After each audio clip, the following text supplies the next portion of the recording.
اعوذ باللہ من الشیطان الرجیم بسم اللہ الرحمن الرحیم رب اشرح لی صدری ویسر لی امری واحلل عقدۃ من لسانی یفقہوا قولی صلی اللہ علی حبیب محمد وآلہ وسلم۔ آج میں بات کرنے والی ہوں کہ شب برات میں جو دعائیں ہیں وہ کون سی مانگنی چاہیے، اور شب برات کی فضیلت بیان کروں گی، کیونکہ شب برات کا مہینہ ہے اور شب برات آنے والی ہے، تو ہمیں چاہیے کہ ہم وہ چیزیں جانیں جو ہمیں شب برات میں کرنی چاہیے، اور وہ دعائیں جانیں جو ہمیں شب برات میں مانگنی چاہیے۔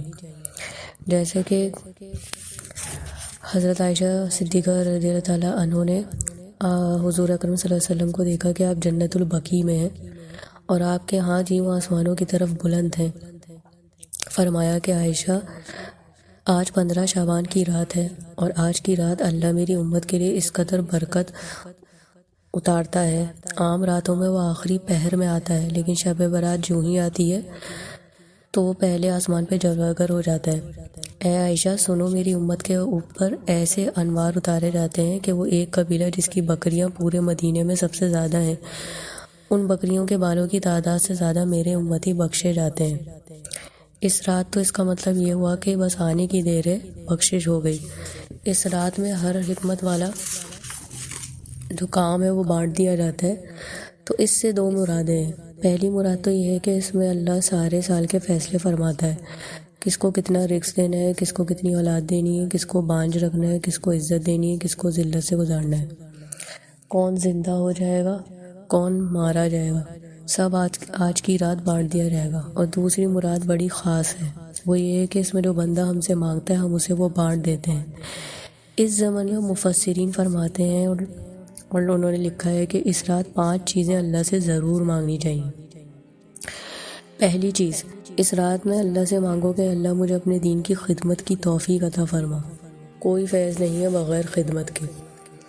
دوسری بات وہ یہ ہے کہ اللہ سے توفیق مانگے کہ بار بار اللہ آپ کو مدینے کی زیارت کروائے۔ مدینے میں جا کے رہنے کی چند دن گزارنا مانگنا بڑی برکت ہے۔ مدینہ کی حاضری کو ہمیں اہمیت دینی چاہیے اپنی زندگی میں۔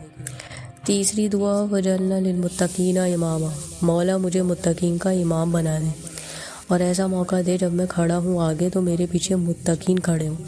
اتنا علم مجھے عطا کر، اتنا مجھے شعور دے، اتنی مجھے پاکیزگی دے کہ متقین میرے پیچھے کھڑے ہو جائیں اور میں اس کے آگے امام بن جاؤں۔ یہ دعا اپنے شعور کی بلندی کی دعا ہے جو ہمیں ضرور مانگنی چاہیے۔ چوتھی بات جو شب برات میں مانگنی ہے وہ یہ کہ اے اللہ مجھے مرتے ہوئے کلمہ نصیب فرما۔ پوری قوت شیطان آخری لمحے پر لگاتا ہے، اور سنو اللہ بھی اس وقت پوری قوت لگاتا ہے کہ میرا بندہ ایمان پر جائے۔ اور سب سے آخری دعا جو بزرگوں نے لکھی کہ اس رات مانگنی چاہیے وہ یہ کہ اپنی زندگی میں بار بار حضور اکرم صلی اللہ علیہ وسلم کی زیارت کی دعا مانگے۔